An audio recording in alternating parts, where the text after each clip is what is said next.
Bonjour. Comment choper une fille en 3 questions? Un animateur de énergie extorque des baisers à des filles dans la rue. La vidéo est vue 3 millions de fois. Des sites et blogs féministes se mobilisent immédiatement. Et aussitôt, la ministre du droit des femmes, Najat Vallaud-Belkacem, en personne, appelle l'embrasseur incontrôlable, lequel exprime de vagues excuses. Sous couvert d'humour et de décomplexion, une certaine complaisance pour le harcèlement et les agressions sexuelles est-elle en train d'envahir certains médias? Ou bien certaines féministes exercent-elles des pressions exagérées sur la liberté d'expression? Pour débattre de cette grave question, 4 invités aujourd'hui. Alors d'abord, Marie-Charlotte du site d'information Mademoiselle. Alors je précise que Marie-Charlotte est évidemment votre nom de plume et que vous ne souhaitez pas être désignée par votre véritable nom, ni sur Mademoiselle quand vous y écrivez, ni sur ce plateau, donc Marie-Charlotte. À côté de vous, Caroline Dehaze, fondatrice du mouvement Oser le féminisme, ancienne conseillère de Najat Vallaud-Belkacem, dont je viens de parler, dont votre point de vue sera particulièrement intéressant. À vos côtés, Luc Levaillant, responsable de la page Portrait de Libération et depuis peu d'une chronique dans le même journal Libération. Vos papiers, chroniques aussi bien que parfois portraits, ont été à plusieurs reprises épinglés par des mouvements féministes pour leur sexisme, leur machisme inconscient ou évident. Donc, bon, évident, sûrement. Peut-être pas forcément toujours évident, donc ce sera le sujet. Enfin, avec nous, le doc, le célèbre, le mythique doc, alias Christian Spitz. Alors, vous venez de reprendre sur Fun Radio l'émission mythissime Love in Fun, que vous teniez sur la même station Fun Radio dans les années 90. 92-98. 92-98, voilà. Et évidemment, sur toutes ces questions alors, parce que vous y donnez évidemment la parole aux auditeurs adolescents qui vous appellent, et sur toutes ces questions de sexisme, j'imagine que vous êtes particulièrement vigilant et que vous êtes forgé une doctrine, au moins dans vos réponses. Mais alors, comment emballer... Non, c'est pas emballer. Comment choper une fille en 3 questions? C'est une question qui, évidemment, ne pouvait pas vous laisser indifférent, Didier. Oui, ma chronique du jour, mon cher Daniel, c'est l'histoire d'un bad buzz qui a débouché naturellement sur des excuses toutes pourries. Pourtant, celui qui a lancé le premier et formulé péniblement et avec pas mal de fautes de syntaxe les secondes, était persuadé qu'il était à l'origine d'un well buzz, je dirais même plus d'un very well buzz. Il s'agit de Guillaume Pley, animateur des fins de soirée sur la radio Énergie et qui, le 16 octobre dernier, a posté sur YouTube la vidéo suivante, inspirée d'un exemple prestigieux, puisqu'américain, et qui a très rapidement fait péter les compteurs de la plateforme en dépassant le 1 million de vues en quelques heures. Thème de l'exercice, vous l'avez dit, comment pécho une meuf en 3 questions. Piqûre de rappel pour tous les bolosses qui n'auraient pas calculé l'événement. Salut, ça va? Ça va? Je peux te poser 3 questions ou pas? Ouais, vas-y. Mais t'as un copain? Ouais. Ouais, t'as un copain? Ouais. Et tu me trouves comment sinon, pour faire ça? Comment ça, je te trouve comment? Je sais pas, tu me trouves comment? Ça va, Ah, pourquoi tu m'embrasses pas? parce que j'ai un copain, quoi. Bah, c'est pas grave, un petit bisou, on s'en fiche. Comment ça, un petit bisou? Ah, fais-moi un petit bisou sur la joue alors. Sur la joue? Sur la joue. Sur la joue, là. Mais... Je peux te poser 3 questions? Oui. T'as un copain ou pas dans la vie, toi? Non. T'as pas de mec? Non, pourquoi? Non, je sais pas, tu me trouves comment? Je te plais ou pas? Bah, ouais, ça va. Ah, pourquoi tu m'embrasses pas? Comme ça, là... Ah, pourquoi pas? 3 questions. Vas-y, vas-y. T'as un copain? Oui, j'ai un copain. Depuis combien de temps? Ah non. Ah. Tu me trouves comment sinon, moi? Je sais pas, Non, mais en général, tu me trouves comment? Comme ça, je veux dire. Je connais pas, tu sais, je veux pas te juger. Non, mais tu me trouves comment? Mais je peux pas, je sais pas, j'ai pas d'avis à mettre. J'ai un copain, j'ai pas d'avis à me mettre. Pourquoi tu m'embrasses pas? Parce que je t'embrasse pas, t'es fou, toi. Tu te pries pour qui? C'est bon, ça va. Mais dégage! Ça va, c'est bon. Mais t'es sérieux? Mais t'inquiète, ça va, c'est un bisou, là. Bisou monde, là. Alors, est-il besoin de signaler l'immense délicatesse dont fait preuve ce jeune homme dès le début de la vidéo, quand il attrape la fille par la nuque pour lui rouler une galoche de force, et dans la dernière séquence, lorsqu'il traite de Miss Monde, l'impudente qui n'a pas eu l'heure d'accepter la mirifique proposition qui lui était faite avec tant de tact et de sens de l'écoute. Alors, dans un premier temps, donc, la vidéo cartonne, et puis 2 ou 3 jours après sa mise en ligne, le buzz commence à se retourner. Les tweets hostiles commencent également à fleurir, par exemple celui de Myriam Leroy, la culture du viol enseignée à nos ados par Guillaume Pley, animateur radio-vedette sur Énergie, les mots me manquent. Bientôt sur YouTube, Le viol en 3 étapes par Guillaume Play. Ou encore, Guillaume Play porte bien son nom de famille, c'est une plaie. Un contre-buzz très vite amplifié par la mise en ligne sur le site féminin Mademoiselle d'un papier très complet, très sévère pour Guillaume Play, alors que sur leur réseau social préféré, les tweetos passent à la vitesse supérieure, échantillon. En plus d'être un agresseur, Guillaume Play prend les femmes pour les abrutis. Je propose qu'on lui arrache les ongles à la pince. Par Guillaume Meurice, adieu Émile Louis, bonjour Guillaume Play. Ou encore celui-ci que je trouve particulièrement savoureux.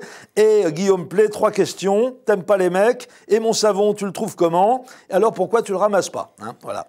Donc, résultat des courses, face à la levée de boucliers déclenchée par le lobby vaginocrate castrateur d'animateurs de radio libre de faire des grosses marges bénéficiaires, et après s'être fait personnellement remonter les bretelles par Najat Vallaud-Belkacem herself, le 21 octobre au soir, le jeune Play s'est fendu d'une longue tirade d'excuses sur l'antenne d'Énergie, dont je vous propose quelques extraits, au mot près, bien sûr, c'est une retranscription. Alors, c'est vrai qu'on n'a pas fait attention et on a mis la vidéo sans se dire, tiens, il y a peut-être des mecs qui vont le faire dans la rue, donc effectivement, ne le faites surtout pas chez vous, il faut surtout pas aller le faire, etc., parce que c'est vrai que ça va déranger les filles. Moi-même, j'ai 2 grandes sœurs qui m'ont appris toute ma vie à ne pas être lourd, et là, c'est vrai que j'ai fait un petit peu le contraire dans ces vidéos. Voilà, donc malgré les attentions pédagogiques que lui ont prodiguées ces 2 grandes sœurs, afin de lui épargner l'ingrat statut de gros relou, Guillaume Play a oublié de signaler à ses jeunes auditeurs influençables qu'il ne fallait surtout pas faire pareil que lui, mais il se rattrape maintenant, c'est l'essentiel. Mais 3 minutes plus loin, voici ce qu'il ajoute. C'est vrai que j'aurais dû le dire, mais je me suis dit, c'est vrai qu'il n'y a pas besoin de le dire. Mais c'est vrai que parfois, il y a des gens qui ne comprennent pas tout pareil que les autres, donc vaut mieux expliquer 2 fois que pas assez. Voilà, c'est très important. Évidemment, la femme, c'est le diamant de la vie. Rire dans le studio. Alors j'essaye de vous traduire, à supposer que j'ai moi-même bien compris ce qu'il voulait dire. En fait, il avait fait exprès de ne rien dire parce qu'il pensait que ça allait sans le dire et qu'il fallait être un peu con pour avoir besoin de se le faire dire. Oui, mon cher Guillaume, et tu devrais savoir que tes auditeurs sont un peu plus cons que la moyenne. C'est très précisément d'ailleurs la raison de ton succès auprès d'eux. Alors quant à la femme qui est le diamant de la vie, ça c'est pas trop difficile à traduire, ça veut dire toutes des putes sauf mes sœurs. Voilà, bon. Alors bref, des excuses d'autant plus convaincantes qu'elles ont été immédiatement mises à l'épreuve d'un exercice qui se pratique également sur Twitter, le fact-checking, exemple parmi d'autres, ce tweet d'Agnès Léglise. Alors qui s'ouvre, Et alors donc... Effectivement, voici ce qu'écrivait Guillaume Play quelque temps après avoir mis en ligne sa truc. Et voilà, j'ai essayé la technique de plusieurs Américains sur YouTube pour embrasser une fille dans la rue en 10 secondes. Voilà la vidéo, c'est énorme. Essayez vous aussi. Cliquez sur j'aime et partagez tout le monde pour la montrer. Essayez aussi, truc de ouf. Voilà. Donc il n'avait pas franchement pris ses précautions. Alors, Énergie, qu'est-ce qu'ils disent de tout ça, Les seules nouvelles qu'on ait eues d'eux, on les doit à la tweetos et Myrtille, qui tweet Énergie qui fait tourner la vidéo, super fier Pépouze. Effectivement, on peut supposer qu'Énergie, ils étaient assez contents de ce qui se passait. La meilleure preuve, Guillaume Play est pressenti pour animer l'Access de la chaîne de télé du groupe Énergie 12. C'est d'ailleurs en tournant le pilote de son émission qu'il a réalisé la vidéo qui fait sa gloire aujourd'hui. Bref, il va avoir une promotion bien méritée. Peut-être un jour sur France 2. Merci Didier. Alors, est-ce que toute cette affaire valait l'intervention d'une ministre en personne? C'est le débat de cette émission dans une seconde. Alors, cette vidéo dont vient de nous parler Didier, méritait-elle le retentissement qu'elle a eu, le retentissement médiatique, le retentissement et la réprobation politique? Méritait-elle que l'animateur soit appelé par la ministre du Droit des Femmes en personne? Ça va être le débat de cette émission. Mais peut-être auparavant, Laure, il faut rappeler, Didier l'a dit, mais on va peut-être montrer les images, qu'il n'a rien inventé, ce jeune homme. Rien du tout.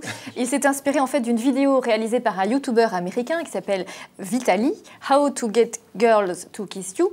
Cette vidéo a été vue plus de 19 millions de fois, ce qui est quand même énorme. Et bien on va regarder un petit extrait de cette vidéo. Excuse me, beautiful. Can I ask you a couple questions? What?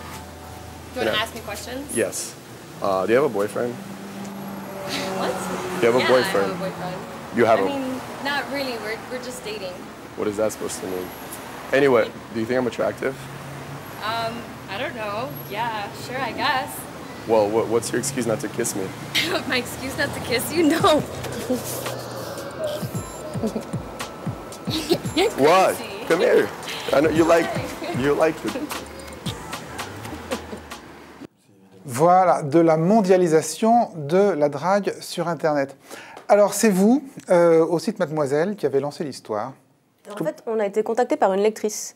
On a reçu un email d'une jeune fille qui nous disait « Je comprends pas, cette vidéo tourne sur Facebook, je vois des contacts la partager avec des commentaires très positifs. Regardez, c'est trop drôle, je vais essayer. » Et c'est ce qui l'a profondément choquée, elle, et nous a envoyé un email pour nous demander de réagir, sachant que des emails comme ça, on en reçoit très souvent, on nous signale très souvent des contenus, mais c'est vrai que devant l'audience qu'avait déjà cette vidéo, quand on nous l'a signalé samedi à 1,5 million de vues, on s'est dit qu'effectivement, il fallait qu'on réagisse. D'accord, vous réagissez, c'est-à-dire vous faites un papier qui est immédiatement repris partout. Moralité, la vidéo monte à 3 millions de vues. Ce qui est évidemment l'effet pervers de la dénonciation, c'est que ça donne une publicité supplémentaire. Enfin, vous employez tout de suite le terme d'agresseur dans le titre, vous replacez bien les choses. Enfin, est-ce que ce terme-là vous est venu tout de suite? Est-ce qu'il y a eu débat dans la rédaction ou immédiatement pour vous c'était une agression sexuelle? Alors la première réaction unanime, c'était, je pense qu'on l'a toute pris dans les tripes. Parce que 2 jours auparavant, il y a un autre site qui avait fait réagir. C'était sur le site du ministère de l'Intérieur, une page de conseils aux femmes qui prodiguait donc aux femmes toute une série de conseils pour éviter de se faire agresser. Donc déjà, on avait fait un papier sur les angoisses qu'on peut avoir quand on est une femme la rue, la nuit, et que c'était peut-être pas la peine d'en rajouter en rationalisant ces angoisses, que le problème, il fallait plutôt le traiter du côté des agresseurs et des raisons de l'insécurité. Et donc, quand on voit cette vidéo qui est censée être humoristique et se présente comme quelque chose d'humoristique, nous, ça nous a tout de suite fait réagir. Le qualificatif d'agression, il est venu parce que donc, je me suis emparée du sujet et ayant, moi, fait des études de droit, j'ai cherché à qualifier juridiquement ces actes. Et bon, et de fait, ça correspond à la qualification juridique de l'agression sexuelle. On peut peut-être relire le... Effectivement, c'est l'article L222-22 du Code pénal. Constitue une agression sexuelle toute atteinte sexuelle commise avec violence, contrainte, menace ou surprise. Voilà. Donc, effectivement, donc a priori, on est dedans. Aucune fille des filles supposées agressées n'a déposé plainte. Donc ça veut dire qu'elles sont à 80% probablement complices. Ce qui est encore plus pervers d'ailleurs, je le dis comme je le pense. Mais complices, c'est-à-dire? Vous pensez qu'elles ont joué la comédie, qu'elles ont été embauchées? J'ai une chance sur 2, bien sûr. Moi, je ne sais pas si on... J'en sais rien. Mais peu importe. Mais c'est pire. En tout cas, je ne pense pas qu'on peut prendre comme argument qu'elles sont ou non complices le fait qu'elles ne portent pas plainte. Mais c'est pire. Parce qu'on prend l'exemple des viols, par exemple. Il y a 90% des femmes qui ne portent pas plainte. Et pourtant, elles ne sont pas complices. Non, bien évidemment. Alors, non, mais attendez, d'abord, juste un point technique, si je peux me permettre, complice ou pas complice, on n'en sait rien. Ce qui est certain, c'est que ces filles ont signé des autorisations de diffusion de leur image, puisque l'image n'aurait pas pu être diffusée et mise en ligne si l'autorisation n'avait pas été signée. Donc alors ils n'ont pas voulu nous parler, hein, Énergie. Ah non, j'ai appelé Énergie 12, je n'ai pu je n'ai pu avoir que les attachés de presse. Ils m'ont dit on ne veut pas en parler, on ne veut pas polémiquer, etc. Je les ai contactés via Twitter, je n'ai aucune réponse de Guillaume Play. Pardon ? Aucune fille n'a parlé à notre connaissance, aucune des filles qu'on voit sur les vidéos. Et vous pensez que du coup c'est pire pour vous parce que ça veut dire que ça sous-entend qu'elles pourraient être d'accord, on scénarise comme la réalité.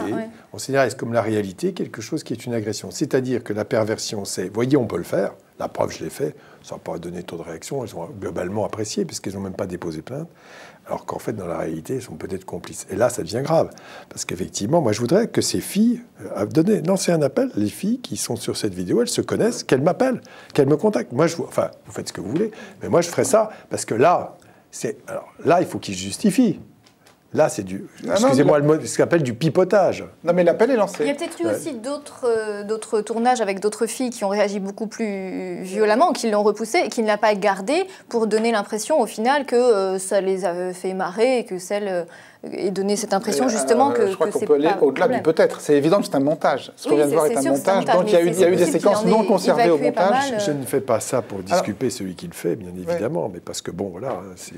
Tout ça pour faire du buzz, effectivement. Est-ce que vous pensez que c'est le genre d'images qui sont dangereuses, c'est-à-dire qui peuvent influencer négativement des ados et les pousser à l'imitation, en gros ?